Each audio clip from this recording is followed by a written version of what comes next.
Welcome everyone. So today, 25 September 2022, let us start our current affair quiz. So the first question is, which country is not in the G4 group? तो सबसे पहले आपको देखिए पता होना चाहिए कि ये G4 ग्रुप है क्या। देखिए G4 ग्रुप अभी United Nation General Assembly, United Nation Security Council, इन सब की मीटिंग चल रही है। तो यहाँ पर जो G4 ग्रुप है वो चाहता है कि इसके अंदर रिफॉर्म्स हों, बिकॉज यहाँ पर 5 जो कंट्रीज हैं उनको परमानेंट सीट है लेकिन इंडिया को नहीं है। तो इसमें कौन कौन से देश हैं, और इसमें क्वेश्चन पूछा गया कि कौन सी कंट्री G4 के ग्रुप में नहीं है। सो आप आंसर बताएंगे कि जर्मनी, ब्राजील, इंडोनेशिया और जापान। सो आप यहाँ पे आंसर में देख पाएंगे कि G4 कंट्रीज ने हाईलाइट किया कि नीड है यूनाइटेड नेशन सिक्योरिटी काउंसिल में रिफॉर्म की। कौन कौन सी कंट्री हैं? Germany, Brazil, Japan and India. So Germany, Brazil, Japan and India. So answer will be C. Indonesia की जगह इंडिया आ जाएगा। ठीक है, ये चारों कंट्रीज आप अच्छे से याद रखेंगे। नेक्स्ट है कि which state in India got avalanche monitoring radar. तो देखिए भारत का पहला एवलांच जो मॉनिटर करने के लिए रडार, जैसे आपका देखिए अभी फ्लड्स आती हैं या सुनामी आती है उसके हिसाब से जो रडार लगाए गए जाते हैं, ठीक है, अपडेट करने के लिए, वेदर अपडेट। तो ऐसे ही एवलांचेस होते हैं, ठीक है, हिली एरियाज में। तो उसके लिए कौन सी स्टेट में इंडिया का पहला मॉनिटरिंग रडार लगा है एवलांचेस को? सिक्किम, उड़ीसा, आंध्र प्रदेश या Karnataka. So you can see India get its first avalanche monitoring radar in Sikkim. So answer will be A. So A answer आ जाएगा इसका, कि आप देख पाएंगे कहाँ पे लगाया गया है, नॉर्थ सिक्किम, ठीक है, by the army and defence geo informatics and research establishment. So आप यहाँ पे इसको रीड आउट कर सकते हैं। रडार किसने बनाया है? DGRE एक लैब है जो DRDO के अंडर आती है, ठीक है, जिसका काम है एवलांचेस हजार्ड्स को फोरकास्ट करना और मिटिगेट करना। ठीक है, अब यहाँ पर देखिए ये 3 सेकंड के अंदर बता देगा।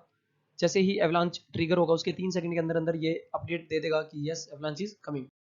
Next is which female Indian cricketer retired recently. So कल ही एक हमारी भारत की महिला क्रिकेट खिलाड़ी रिटायर हुई हैं। उनका नाम क्या है? मिथाली राज, झूलन गोस्वामी, स्नेहा राणा या हरमनप्रीत कौर। सो आप देख सकते हैं Jhulan runs in to deliver the final ball of a long and illustrious career. So उनके करियर की जो कल उन्होंने बॉलिंग का किया definitely. So answer will be Jhulan Goswami. ठीक है, okay. Next is which of the following mission of CBI is to stop child sexual abuse. So यहाँ पे देखिए CBI अभी काफी ज्यादा रेड कर रही है यहाँ पर देश में एक मिशन के तहत, जिसके तहत बच्चों का जो सेक्सुअल अब्यूज हो रहा है उसको रोकने के लिए। ठीक है, ऑपरेशन मेघ चक्र या ऑपरेशन कैक्टस है, ऑपरेशन मैत्री है या ऑपरेशन ट्राइडेंट है। सो यू कैन सी CBI ने सैटरडे को यहाँ पर मतलब अभी भी कर रहे हैं कंटिन्यू। ठीक है, तो ये था इसका नाम मेघ चक्र। सो हम आंसर विल बी ए, मेघ चक्र इसका आंसर आ जाएगा। अच्छा, इन्फॉर्मेशन कहाँ से आई इन सब की? इंटरपोल है, जो इंटरपोल मतलब इंटरनेशनल पुलिस, ठीक है, जिसका इंडिया में पार्ट कौन है? CBI। इंटरनेशनल पुलिस का इंडिया में पार्ट कौन है? CBI, ठीक है ना। उन्होंने सिंगापुर की यूनिट ने ये इंफॉर्मेशन दिया है। ठीक है, किससे मिली थी इंफॉर्मेशन? न्यूजीलैंड से, कि देख इंडिया में आपका ऐसा कुछ एक सिस्टम चल रहा है। ठीक है, सो एक ऑपरेशन बनाया गया, उसका नाम है operation Meghchakra. Next is in which national park rhinos are found. तो देखिए जो राइनोसोर होते हैं वो कौन सी नेशनल पार्क में मिलते हैं? कूनो पालपुर नेशनल पार्क, कान्हा, काजीरंगा या Bandhavgarh. So you can see in it rhinos rise from ashes at Kaziranga. So आप देख पाएंगे देखिए कि इसका आंसर तो देखिए काजीरंगा नेशनल पार्क है। कौन सी स्टेट में है? असम में है, ये आपको याद रखना है, ये लिखा हुआ है यहाँ पे असम भी काजीरंगा नेशनल पार्क। ठीक है, सो ये घर माना जाता है राइनोसोर्स का, तो राइनोस का ये घर माना जाता है Kaziranga national park. You need to remember this is very important. Kuno Palpur important क्यों है न्यूज में आजकल? क्योंकि यहाँ पर चीताज को लाया गया है। ठीक है, नेक्स्ट है where is the headquarter of WTO situated. WTO यानी वर्ल्ड ट्रेड ऑर्गेनाइजेशन। अब आप कहेंगे सर ये कैसे करंट अफेयर में? देखिए ट्रेड जो है एक काफ़ी बड़ा इशू बन जाता है कई बार, क्योंकि कुछ स्टेट होती हैं जो एग्रीकल्चर पे डिपेंड करती हैं, कुछ स्टेट होती है जो अपने यहाँ पर बहुत सारी MNC मल्टीनेशनल कंपनीज लेके आ चुकी हैं, एग्रीकल्चर पे डिपेंड नहीं करती ज़्यादा। तो यहाँ पर एक डिबेट चलती रहती है। तो इसका हेडक्वार्टर कहाँ है? न्यूयॉर्क, जेनेवा, केनिया या Switzerland. You can see it is situated in Geneva, Switzerland. So answer will be B. अच्छा, कब बनाया गया था? 1995 में। ठीक है, किसके तहत? उरुग्वे राउंड मीटिंग्स हुई थी बहुत सारी, 1986 से लेकर 94 तक बहुत सारी मीटिंग्स चली थी। उसके बाद 1995 में इसको परमानेंटली बना दिया गया, WTO इसका नाम रखा गया। इससे पहले इसको बोलते थे गैट।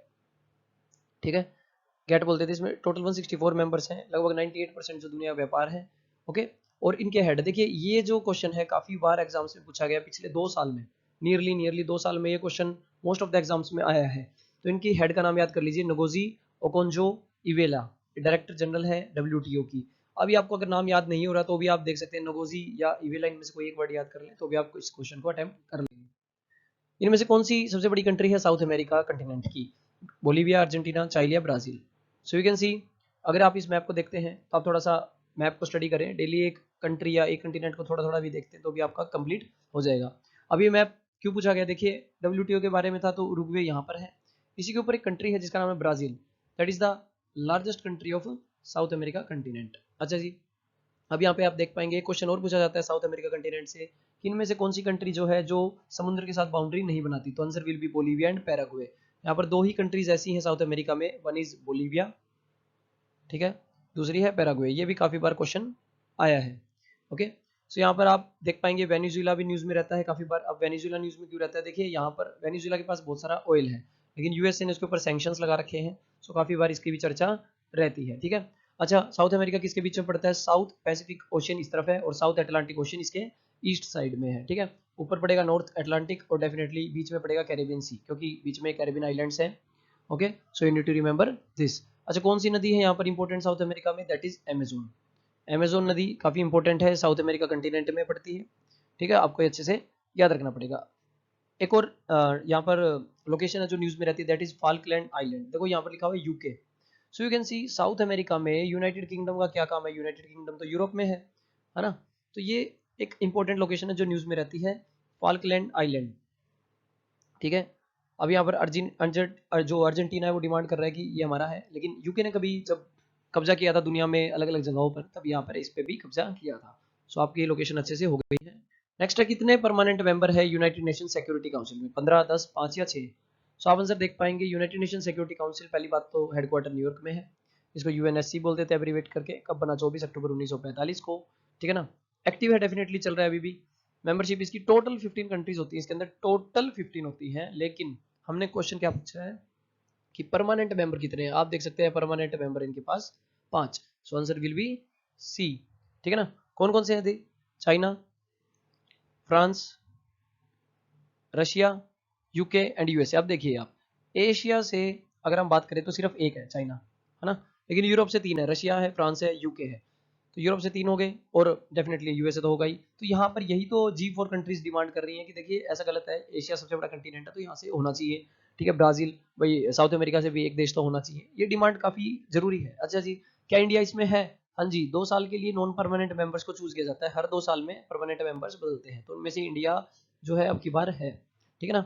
इसमें और कौन कौन है जो इंपॉर्टेंट है जो G4 में आते हैं, जैसे ब्राजील हो गया आपके पास, ठीक है, ऐसे। नेक्स्ट है, इनमें से कौन सा मेजर कॉफी प्रोड्यूसिंग कंट्री है दुनिया का, मतलब दुनिया में कौन सी कंट्री है जो सबसे ज्यादा कॉफी प्रोड्यूस करती है, तो ऑप्शन है इंडिया, चाइना, ब्राजील या यूएसए। सो आप देख पाएंगे कि यहाँ पर ब्राजील का जो प्रोडक्शन है वो सबसे ज्यादा हाई रहता है दुनिया में, तो सी आंसर हो जाएगा, लेकिन इंडिया भी इस पे सेकंड पे आता है देखा जाए तो, ठीक है। और अभी धीरे धीरे हमारी ग्रोथ भी इसकी बढ़ रही है, ठीक है। एवरेज कॉफी प्रोडक्शन आप ब्राजील का देख सकते हैं, 60 मिलियन बैग्स एक साल में बनाते हैं, ठीक है। इंडिया का कितना है, 6 मिलियन बैग्स है, आप देख पाएंगे इसको अच्छे से। अच्छा जी, अगला क्वेश्चन है, when was national service scheme launched, 1971, 69, 85 या 1991? यू कैन सी, जो नेशनल सर्विस स्कीम है सेंट्रल सेक्टर स्कीम है जिसको लॉन्च किया गया था 1969 में, so answer will be B.